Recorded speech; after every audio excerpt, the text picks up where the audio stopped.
Are you a little stiff or sore, or maybe a lot stiff or sore? Well, in any case, no matter what you're dealing with, I bet there you'd like to move with greater ease, greater comfort, greater flexibility, maybe better balance. And I'm here to tell you today that you can improve. So, despite age, despite your physical condition, you can learn to move with greater ease. And in case we're meeting for the first time, my name is Mary Debono, and this is the Easier Movement, Happier Dogs podcast. And yes, I want to explain the title of this podcast for first. When I say easier movement, I don't limit that to only, easier canine movement. I say easier movement, comma, happier dogs. And what I'm actually referring to is that the more easily you move and the more easily your dogs move, right? That can add a certain degree of happiness, right? That can improve quality of life. And you may not worry about your own movement, but I'm going to tell you that it actually influences your dog. It influences your dog in a number of ways. One way may be, oh, you can't walk very far without a lot of pain, a lot of discomfort. So you really limit the activities you do with your dog. Or, you no longer can run or even tug, things like that. So of course that's going to affect your dog's life. But there's even more than that. So for example, if I'm teaching someone how they can help their own dog, so I teach a hands-on method called Debono Moves. It's very gentle. It's inspired strongly from the Feldenkrais method for people. And, you know, I talk about, you're transmitting a sense of ease through your hands when you're working with your dog. You want your dog to associate these hands-on movements, this passive movement, with a sense of ease and pleasure. Now, you can only do that if you yourself can feel a sense of pleasure and ease in movement. Now, you might think, well, Mary, that ship has sailed. Like, I haven't felt ease or pleasure in movement in years, maybe decades. Well, I'm going to push back a little bit because here is what I found. I can work with the most severely arthritic or you know, person basically with a lot of issues.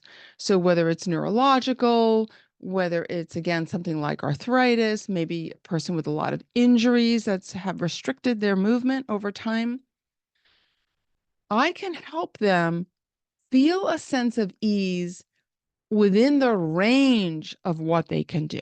Okay? So here's a little silly example. But if you can move, say, your left index finger, right, any amount, right? You can actually do it in a way that feels easier than you normally do it. And what happens when you do that is now you're starting to couple for your brain this idea that movement can feel easy, it can feel safe, meaning safe for your nervous system, and it can feel good. So there's that pleasure concept. So your brain then wants to recreate that and it wants to expand on that. But it's really important that the movements you do feel safe to your nervous system. That's imperative. Okay. And by the way, we apply these same concepts when I teach you how to work with your dogs as well. So safety is really important. Feeling a sense of ease is important. That actually is very much connected to a feeling of safety. Okay. And then of course, pleasure, like if it can feel good, that's even more reason for your brain to want to recreate and expand on it. So, really, any movement you can do, you can feel better about doing it. So, in my classes, we do these very gentle Feldenkrais method awareness through movement lessons, we call them. We don't call them exercise because exercise is a bit different. This is very much building your awareness about how you move. And so then you can move with greater ease. So something even as simple as, how you're sitting Once you start becoming more aware of that, right? And I guide you through this in the classes, but you can start to play with, well, am I really sitting in a way that supports myself? That I can allow my bones to support me and not have to have muscles being tense all the time, which not only doesn't feel good, but it creates anxiety and it creates restrictions around the joints. So it becomes a vicious cycle.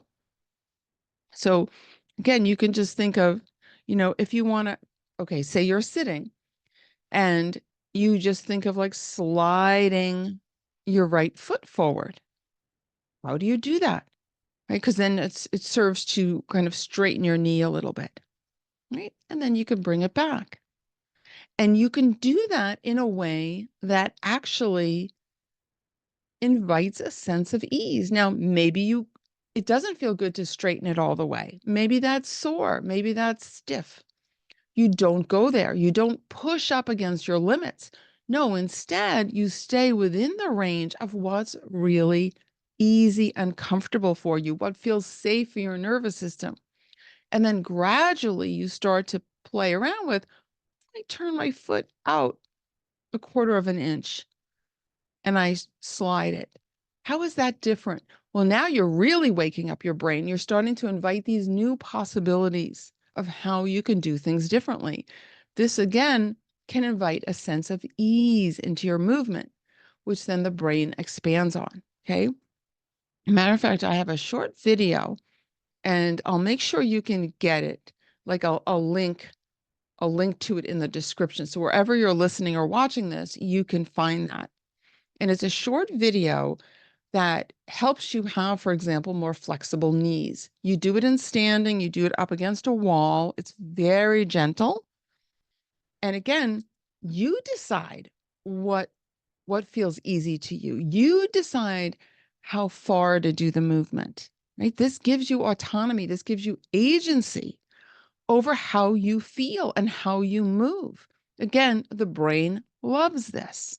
So you really get the attention of the brain. And now you can start to create easier ways of moving. Well, now suddenly you find maybe you've done this a few times, done the video, the exercise, the awareness lesson a few times, and you find that, wow, before I couldn't really round my back and bend my knees. Well, now suddenly I can do it better. But that's not the goal. The goal is to maintain a sense of ease as you do the movement. That's what gives it its effectiveness, gives it its power. And your job really is to pay attention. It's the quality of your attention will drive your improvement. And this also, so once you start doing this and you start to notice, yes, I can feel better, right? Again, you have that sense of autonomy or empowerment, right? You become your own advocate. You become your own, you know, force in how your present and future will be, right? Because you realize you can improve. Now, this also translates to helping your dog because then you understand a little bit better why we do the movements small and slow, the hands-on work that I teach, why we do it that way with your dog and why you're always feeling for or sensing, how does this feel for my dog?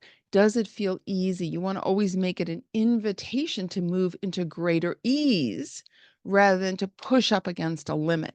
You push up against a limit, either for you or your dog, the nervous system gets worried, right? It's like, oh, that's unsafe, right? That's the limit.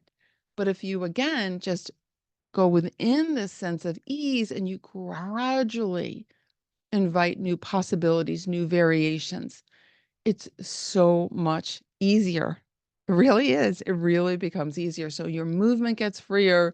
And again, this applies to you as well as to your dog. Okay. So start with you. Look for the link. So again, wherever you're listening or watching this video, in the description, there'll be a link and you can get this little short video. You can do that.